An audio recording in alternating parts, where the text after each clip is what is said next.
What's going on, everybody? Tem here. Happy holidays, happy Hanukkah, happy Merry Christmas, happy freaking Easter, whatever it is you celebrate. I hope you enjoy this week, even if it's just a damn day off from work. Congratulations to you. Today we got a quick one, no B-roll, no cinematics, no fancy schmancy stuff. We're just gonna go over why I left Sony for Canon, because I've been getting asked that question left and right. Why did you switch from Sony to Canon? How do you feel now after leaving the A7 III and the A6400 and being on the EOS R? That's what we're gonna talk about here today, but first, give me that goddamn intro. Resume is a heavyweight, yeah. Put it on my back, give me everything, yeah. I need everything. I need all of everything, yeah. All right, so let's get right into it. In no particular order. I'm not playing favorites here or rating them from top to bottom. It's just whatever. We're going to talk about some things. So the first thing I want to talk about is the colors / auto white balance. Everybody knows for years people say Canon has the best colors, and I like Sony's color science too, but I do enjoy Canon's color science, particularly the neutral color profile. The other half of that / is auto white balance, like I said, and that was actually one of the biggest problems that I had with Sony, believe it or not. I was either winding up with my clips looking too magenta or like this greenish, like foggy, hazy hue over it, especially when shooting in HLG. It just gives this weird olive tone to everything, and to be honest, I've been shooting with Sony cameras so long that I just kind of thought it was normal that you gotta just match the temperature up every other scene, and it would take me forever. Like, it would literally add like an hour or two to my workflow in post, and it was freaking annoying, man, just trying to match up all these shots. But with Canon, I mean, they nail it. Now when I get home, maybe 1 or 2 clips throughout a whole video, I gotta play with those warm and cool tones a little bit, and like I said, Sony for me personally was just an absolute disaster. All right, next is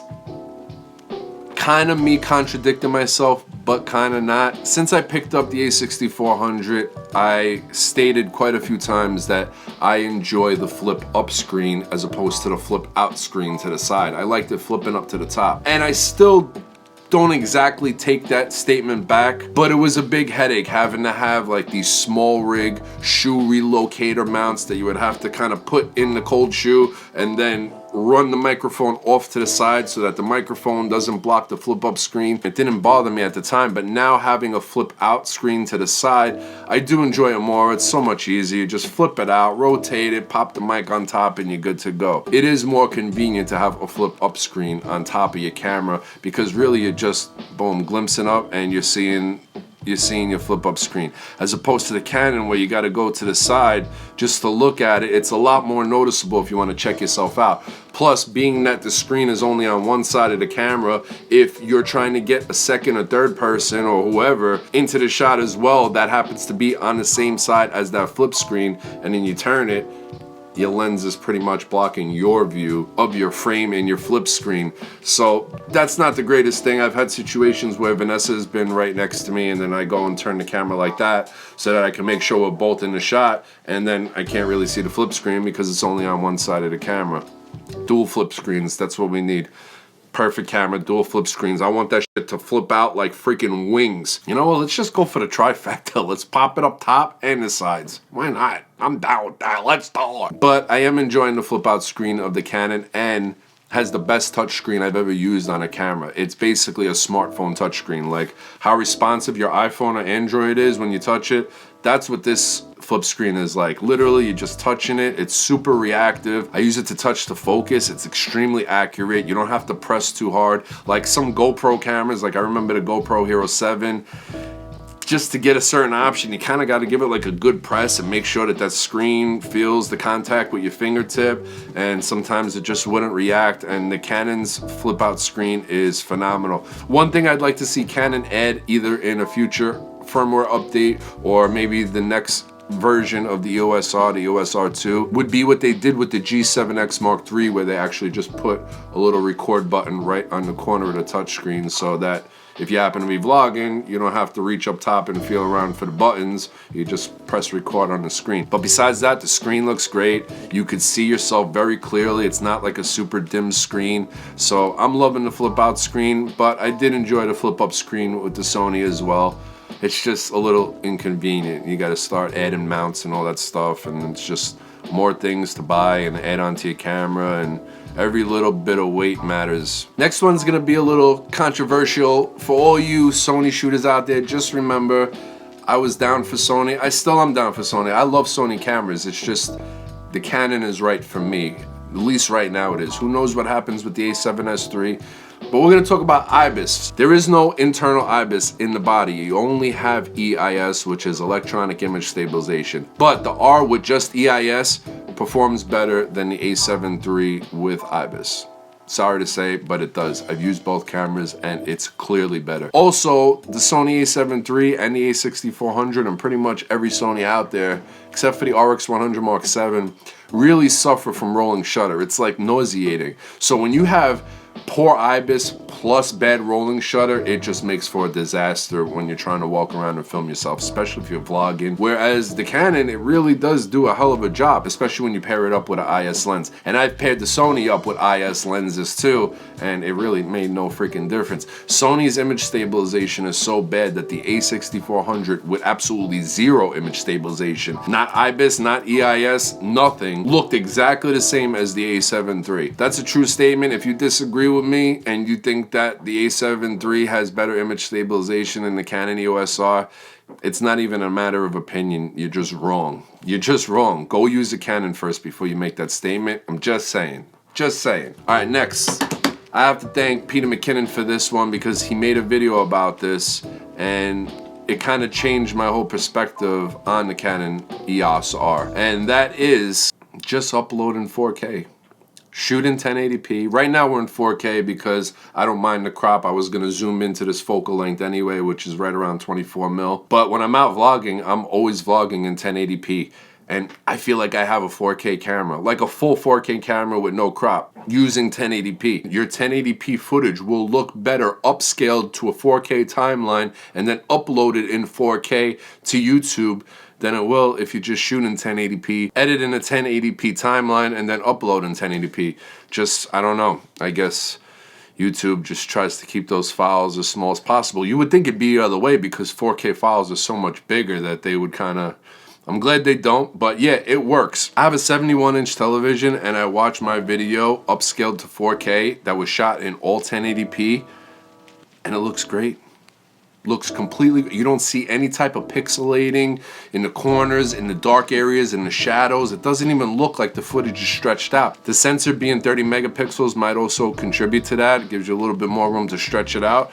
But yeah, knowing that and seeing that the results are real and that really does work and just things look better, you really can't tell the difference. You truly can't tell the difference between 4K and 1080p on YouTube after the compression goes through. So knowing that, I feel like I have a 4K 60 frames per second camera here. I have my custom 1 setting saved at 1080p 24 frames per second. I got my custom 2 settings saved at 1080p 60 frames per second. And then I have my custom 3 settings set to 4K 24 frames per second in case I just want to get that little bit of extra crop and zoom in a little bit more than my lens is capable of.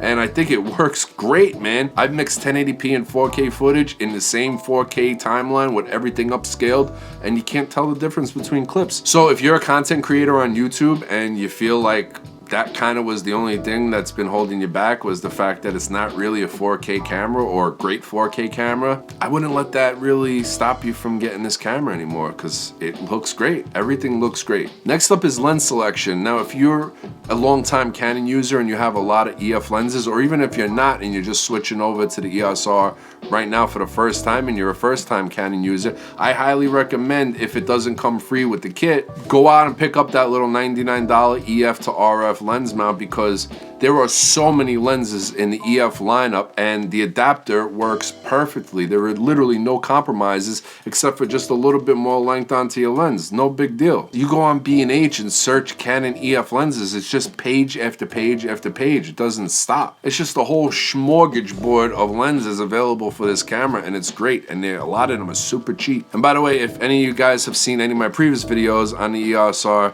you know that I picked up a used one from B&H. It was rated 9+. I got it for like $1,400, and then they came out with these holiday deals that was basically the same exact price, plus you get a free EF to RF adapter, and you get a free bag and a cleaning kit. It's not here right now, it's downstairs. I'm not gonna go. I guess I gotta go get it.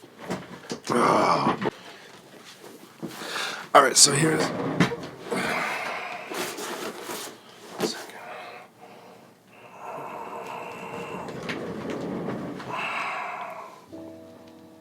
So here's some of the things that we get with the EOS R bundle. We get the Zeiss cleaning kit, which is probably the best camera cleaning kit that I've used, but I've never really bought an expensive one. I've just got cheap ones off Amazon, and this is really nice. And then we get this nice quality shoulder strap that it's actually really nice. Sometimes I don't feel like throwing a backpack on. Throw this on here, just keep it swinging over your shoulder. It's not intrusive, it's comfortable.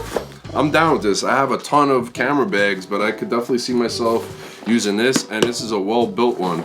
This is by Case Logic, and I think it was going for $49 if you buy it by itself on B&H.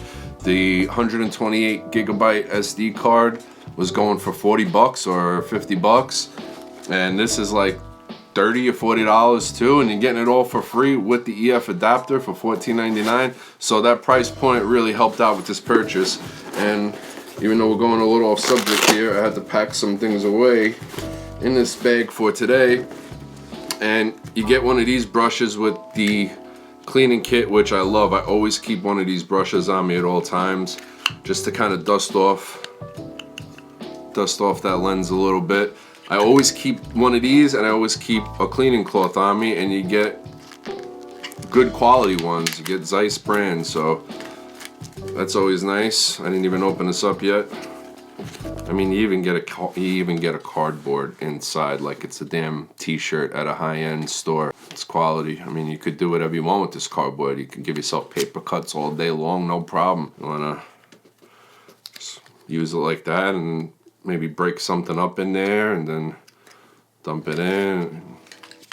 It's a great deal. I'll leave a link down below or in the comments or something like that. You guys can click and see if those deals are still available, and if they are, I seriously recommend picking one of these bundle deals up. It's a great experience. So lens selection and adapting lenses, it's beautiful. Everything works perfect. It's effortless. It doesn't take any hassle. Me, I'm a person that likes to get rid of any hassle. I like ease of use. I don't like to focus on my gear. I like to focus on the project. If my gear is taking my mind at all off of my project, it's annoying to me, and I'm eventually gonna get turned off and not want to use the gear anymore. Next up is another big one for me. It's high bit rates.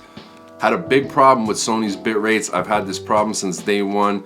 You're shooting at the max 100 megabits per second. Not very fond of it. It's not terrible, but it ain't great. It's nothing to brag about. You really cannot stretch those colors, especially if you're shooting in S-Log 2 and S-Log 3, and then you gotta really pump a lot of color into them because they're pretty much the flattest log profiles I've ever seen in my life. They're damn near black and white. Just so I don't make any mistakes here, let me tell you guys exactly the bit rates that the EOS R shoots at. So 4K on the EOS R shoots at 480 megabits per second.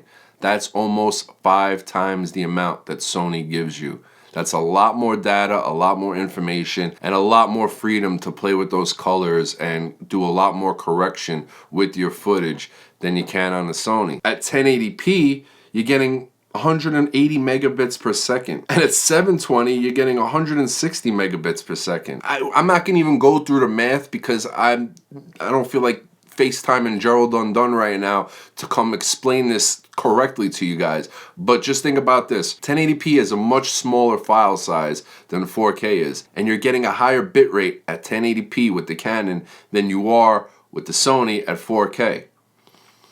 And then you have 10-bit external. So if you have an external recorder, now you can film a 10-bit. Next reason, battery life. Now, the battery life on the EOS R, I am not claiming that it's better than Sony's Z battery at all. Sony's Z battery I had no complaints about. I only owned one when I had my A7 III. I never bothered buying a second one because my battery never died on the A7 III. But the Canon EOS R, the battery life is really good. I have no complaints about battery whatsoever. The next one kind of goes back to colors. Canon's picture is much softer, much kinder to the skin. It's just better skin tones. To me, the Canon just looks better. I really like having full control over my sharpness. Doesn't reveal every single blemish or scar or mark or miscolored spot you have on your face. You don't have to deal with that when it comes to Canon. And again, if you're filming yourself and you're doing this, you're taking this serious and you're gonna be filming yourself a lot, that's a pretty big deal. So that's another one in the win category for Canon. Next up is the run and gun setup. I find this camera extremely easy to switch frame rates and to switch back and forth from video to photo. I've seen other people complain in other videos on the EOS R that they have to press the mode button and then info to switch from movie mode to photo mode. But for me, I mean, I'm super quick with it. I'm like mode, info, boom, switched. And then when you hit mode and you're in movie mode, you have 3 custom profiles that you could have different settings. And I found myself wanting to use 60 frames per second for slow motion a little bit more because it's just so easy to flip back and forth. Now, to boot, we'll give you an extra one in there. You have your ability to create custom folders very easily in the EOS R. And what you could do is you could have one folder set to store all of your 24 frames per second footage. And then when you know you're gonna shoot some B-roll in, let's say 60, or if you're gonna go down to 720, 120 frames per second, then you could kind of store all that footage in another folder and you're good to go. Once you load the SD card in, everything is categorized for you the way that you want it, so that again, your post-processing goes a lot quicker. Me personally, I like that feature. That wasn't one of my top 10, but that was just a little extra in there since we're talking about menu systems and stuff like that. The menu system on the EOS R is definitely extremely easy to use, and it's way better than Sony's in every way possible. I wasn't one of the people that ever complained about Sony's menu system because, you know, I just got used to it and I learned where everything was and I set up my menu custom menu settings and it wasn't a problem for me. But Canon's is better. It's easier, it's better, and with that touchscreen, I'm flying through menu systems like crazy. Now, my last reason that I switched from Sony to Canon, and this probably was the one that sold me the most, is the RF lenses. They're amazing. I paid $2,400 for this 15-35 f2.8. and I don't mind it one bit. Now, I'm not one to just, I spend a lot of money. I buy stupid shit. $2,400 for one lens, you know, most normal people will start doing the math. They'll say, yeah, I can get this one lens for $2,400, but I could kind of shop around on B&H and get like 6 lenses, few used, few older EF lenses, and just have a whole assortment of lenses for $2,400. But for me, somebody that vlogs very often, I need a nice wide angle lens. You have the IS in there. Even though it's a big hefty lens, I actually enjoy it. I have not once wished that this lens was smaller or lighter, not once. I love everything about this lens. The image stabilization is great, and the RF lens lineup is just, it's premium and it's top of the line, and you can be paying big moolah for it, but it's good stuff. The 15-35 specifically is the one that kind of was like, you know what, maybe I could work with this EOS R because that lens is mighty attractive. Loving it. Best decision I've made when buying a lens. This is my favorite lens that I've ever owned so far. I even like the control ring. A lot of people are like, I don't use it. What I do is I have my shutter speed and my aperture on my dials on the camera, and then while it's facing me, I keep everything on full manual, but when I'm out running and gunning, I keep my ISO on auto ISO in case the light fluctuates. It can kind of even it out for me, so I don't have to focus on my gear. And since I'm on auto ISO, I just keep the control ring on my exposure compensation and the camera's facing me, so if I have a little problem, I just bump it up a little bit. Maybe I'm a little too backlit, just twist the ring right on the front of the lens here, and it's great. It's a very nice lens, and I'm happy with the RF lenses, and I can't wait to get my hands on a few of them. So that were my 10 extremely long, detailed reasons on why I personally switched from Sony to Canon. You guys have been asking me left and right. It's like every 5 comments I read something on why did you switch your Sony? Why'd you get rid of your Sony a7 III? Are you happy after all these months of getting rid of your a7 III and your a6400? The answer is yes. Yes, I am. am. On that note, if you made it to the end of this long-ass video, it's probably going to wind up being almost 20 minutes or so. I appreciate it. Let me know in the conversation below. If you like this video by any chance, throw me a thumbs up. If you are not yet subscribed, please do so. I'd appreciate it highly. I hope everybody out there enjoys their holiday. Until next time, enjoy your day, your night, and tomorrow morning. Salute! Hold on 1 second.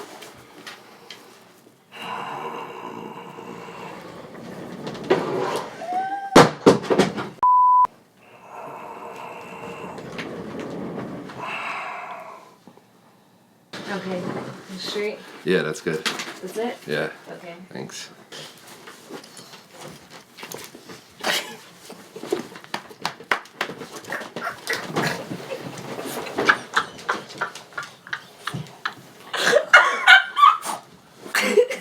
What fucking thought? Resume is a heavyweight, yeah. Put it on my back, give me everything, yeah. I need everything, I need all of everything.